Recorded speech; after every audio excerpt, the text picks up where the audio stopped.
할렐루야. 11월 21일 월요일 원포인트 큐티에 오신 모든 분들을 예수님의 사랑으로 환영합니다.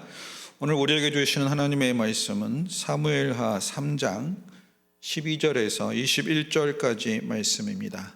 다 함께 한 목소리로 합독하겠습니다. 아브넬이 자기를 대신하여 전령들을 다윗에게 보내어 이르되 이 땅이 누구의 것이니이까? 또 이르되 당신은 나와 더불어 언약을 맺사이다. 내 손이 당신을 도와 온 이스라엘이 당신에게 돌아가게 하리이다 하니 다윗이 이르되 좋다. 내가 너와 언약을 맺거니와 내가 내게 한 가지 일을 요구하노니 나를 보러 올 때에 우선 사울의 딸 미갈을 데리고 오라. 그리하지 아니하면 내 얼굴을 보지 못하리라 하고 다윗이 사울의 아들 이스보셋에게 전령들을 보내 이르되 내 처 미갈을 내게로 돌리라.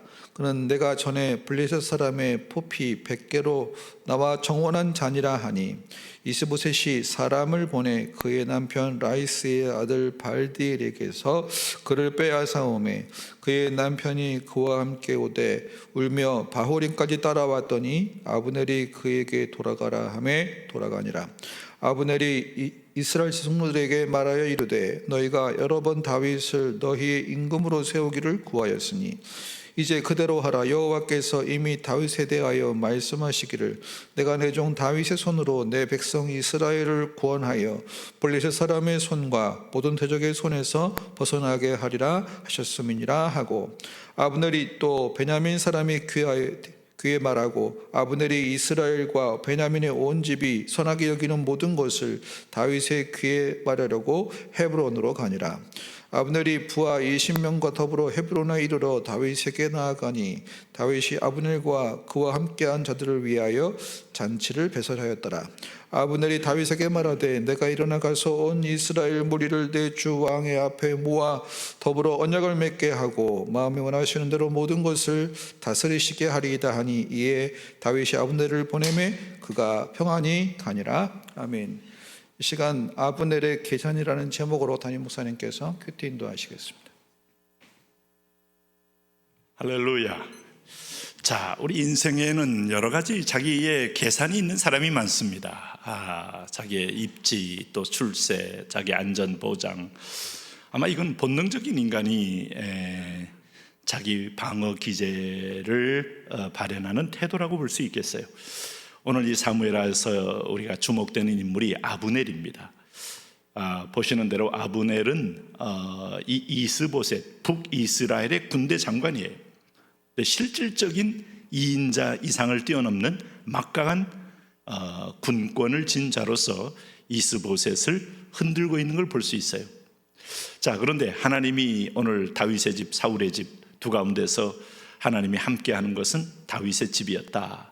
요압을 군대 장관으로 하는 다윗의 집은 날마다 연전연승을 거두고 이 아브넬을 군대 장관으로 하는 오늘 사울의 아들 이스보셋의 북이스라엘은 연전연패를 거듭하게 돼서 전황이 매우 불리해진 거예요. 그랬을 때에 아브넬이 살 길을 찾는 겁니다. 참 이게 그렇다면 주군도 배신하고 마치 자기의 어떤 그 태세 전환을 바로바로 하는 거예요. 하나님은 이런 사람 별로 좋아하지 않아요.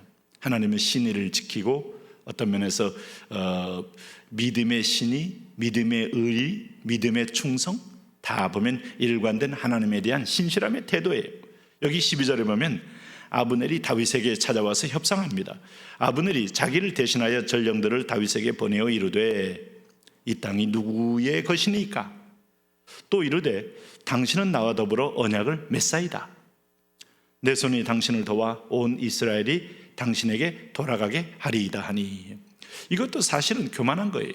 이스보셋하고 전혀 상의도 없이 마치 북이스라엘의 왕인 것처럼 그런 태도는 우리가 지난번 큐티 가운데서 사울의 후궁 리스바를 이 군대 장관 일개 군대 장관이 직접 취하여서 마치 후계자가 아니면 할 수 없는 고대 근동의 하나의 풍습을 자기가 대신했다 이겁니다.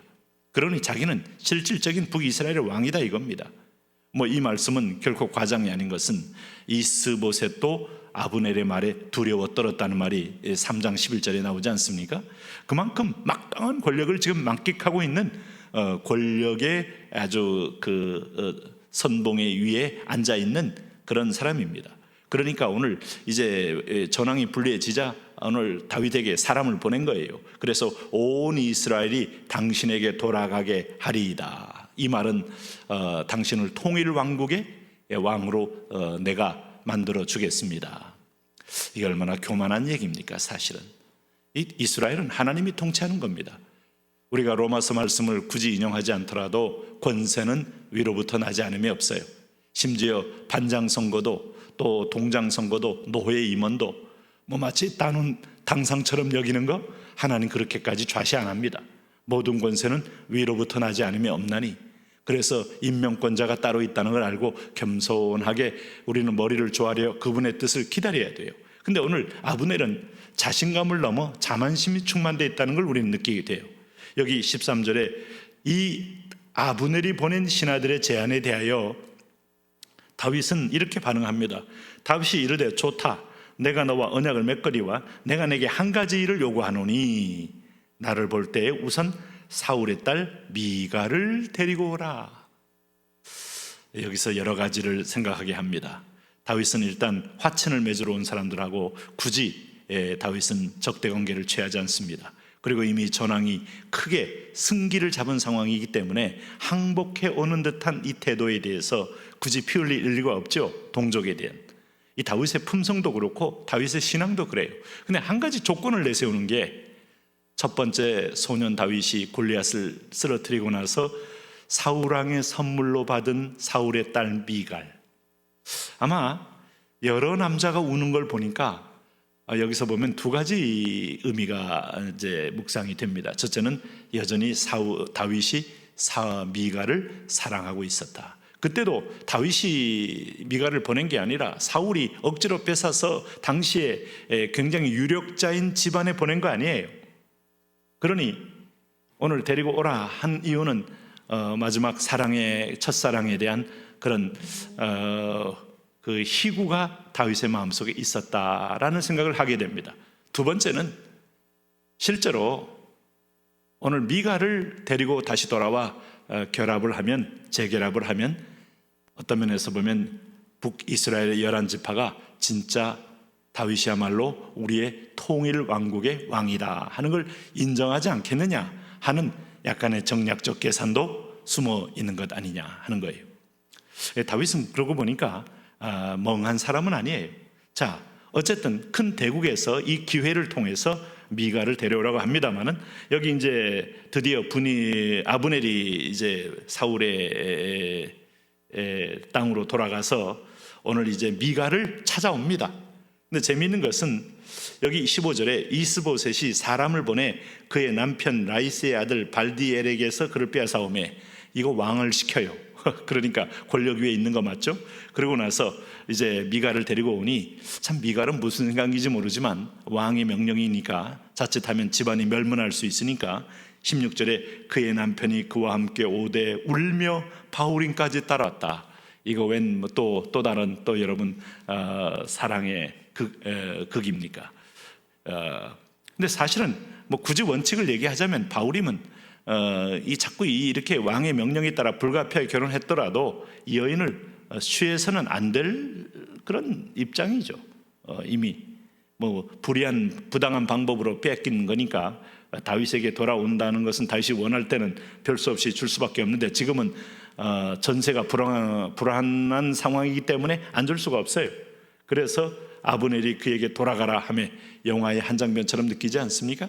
아브넬이 아마 어미한 마음으로 돌아가라 하고 명령했을 거예요. 안 그러면 너는 내 칼에 죽는다 하니까 여기 이제 남편 바울임이 울면서 돌아갔다. 어쨌든 여러분 흥미진진한 대목이에요. 자, 그런데 오늘 여기서 보면은 이 아브넬의 정치적인 수완은 누구보다도 뛰어나요. 그런데 무슨 향기가 나는가 하면 예수님 당시에 예수님의 핵심 멤버였다가 예수님께서 점점 군중들에게 몰림을 당하고 로마의에서 재판을 받고 서기관과 바리새인들에 의해서 정죄를 받고 죽임을 당할 위기에 처하자 바로 마치 주군을 갈아탄, 말을 갈아탄 가룟 유다의 향기가 납니다. 그도 살기 위해서 은을 얻으면서 예수님을 지목하여 당시에 잡으러 온 제사장 무리에게 그를 신호로 알려주고 그러고 나서 자기의 안전을 보장받는 겁니다. 여러분, 이게 얼마나 허망한 일이에요. 하나님 앞에 안전 보장받지 못하면 결코 안전하지 않아요. 오늘 여기 사람들의 모든 지략과 어떤 정치적인 책략과 어떤 자기 나름대로 살 길을 찾아가며 몸부림합니다마는 그러나 큰 하나님의 주권을 벗어날 수가 없어요. 어쨌든 아브넬은 기울여가자는 침몰하는 배에서 탈출해서 다윗 편으로 돌아오는데 성공한 거예요. 그래서 17절에 아브넬이 이제 이스라엘의 장로들을 다 불러 모은 겁니다. 그러니 여기 17절에 이스라엘 장로들에게 말하여 이르되 너희가 여러 번 다윗을 너희의 임금으로 세우기를 구하였으니 이제 그대로 하라. 야, 마치 장로들은 다 다윗을 이스라엘 왕으로 인정했다는 거예요. 사무엘의 기름 부음을 알았다는 겁니다. 하나님이 다윗 편에 있었다는 걸 알았다는 거예요. 근데 막은 게 누굽니까? 아브넬 자신이었음을 드러내지 않습니까? 그러면서 마치 자기가 또 공로를 세워서 이제는 통일 이스라엘이 되게 만드는 것처럼 18절에 이제 그대로 하라. 여호와께서 이미 다윗에 대하여 말씀하시기를 내가 내 종 다윗의 손으로 내 백성 이스라엘을 구원하여 블레셋 사람의 손과 모든 대적의 손에서 벗어나게 하리라 하셨음이니라 하고 마치 그러니까 이 사람도 하나님의 뜻을 알긴 들었던 거예요. 근데 이번에 맞고 정치적인 책략으로 자기가 북이스라엘의 실권을 장악하기 위해서 몰고 있다가 전세가 불안해지니까 이제 장로들에게 허락하노라 라고 말하면서 다윗을 찾아간 겁니다.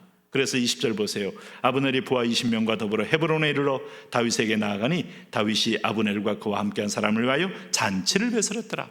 이렇게 마지막 항복하고 오는 이 동족들을 향해서 다윗은 굳이 칼을 휘두를 이유가 없죠. 잔치를 베풀하고 화해 포옹을 통해서 하나님의 온유한 가운데 있는 선한 통일 이스라엘의 왕국의 왕이 되는 그 길을 다윗은 체험하고 있는 겁니다. 그러면서 아브넬이 다윗에게 말합니다. 21절에 내가 일어나가서 온 이스라엘 무리를 내 주 왕 앞에 모아 더불어 언약을 맺게 하고 마음에 원하시는 대로 모든 것을 다스리게 하리이다.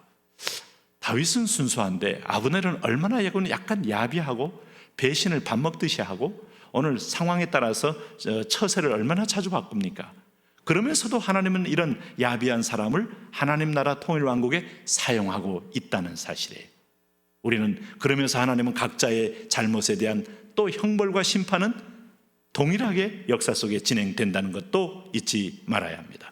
하나님, 주권자 하나님 앞에 인간의 모든 잔꾀들이 통할 것 같지만 하나님의 손에 있습니다. 이것을 역용하시는 하나님, 우리 인생에도 하나님의 뜻이 이루어지게 하옵소서. 예수님 이름으로 기도합니다.